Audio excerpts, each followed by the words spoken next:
The rapid development of information and communication technology has contributed to the rise of CAL, or computer-assisted language learning.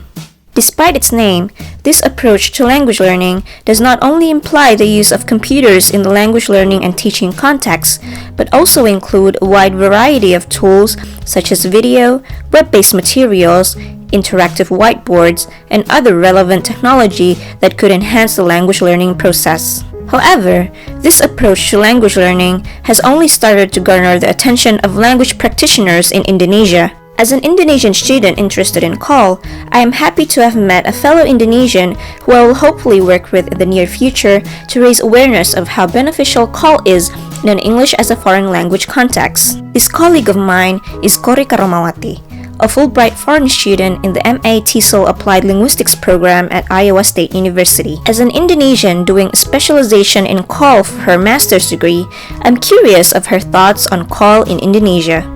Tell us a little bit about your research interest. My research interest is on the use of technology to facilitate the students' language learning, but I also am interested in the use of technology for language assessment.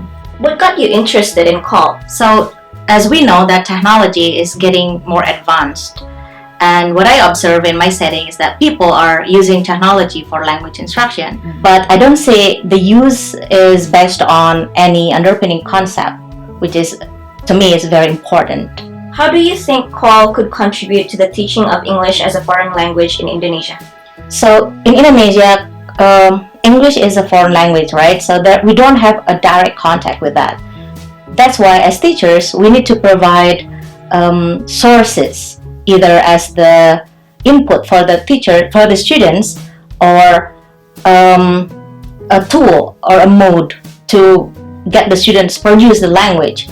And it is quite hard because, again, we don't have a direct contact with the language. That's why technology can help us, teachers, to provide teaching materials as the sources of the language, and also to use it as a mode to make the interaction and also to produce the language.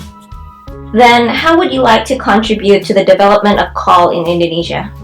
Based on my research interest, and also it's not only my research interest, but my interest, I'm currently working on a project that we call New Media Teaching Plans. This project is a model for teachers, language teachers in Indonesia, to make use of technology as like tools to provide teaching materials. The materials that we use in this project is not only materials that we select from the internet, like YouTube, but also we created using some free access tools. And why we create our own? Because we need more authentic materials, and we need more localized, more personalized, and more cultural-based teaching materials.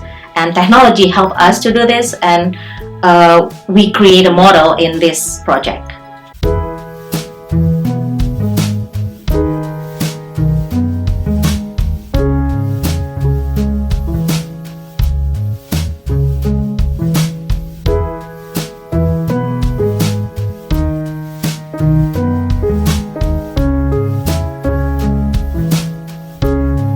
And lastly, what are your hopes for the future of CAL in Indonesia?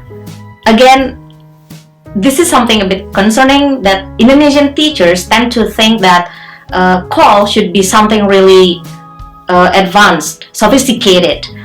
But I hope that they would consider more on the underpinning principles on the language learning itself, not only again how advanced the technology is. So basically, this is kind of like a balance between the advance of technology, but also the underpinning principles of the language learning.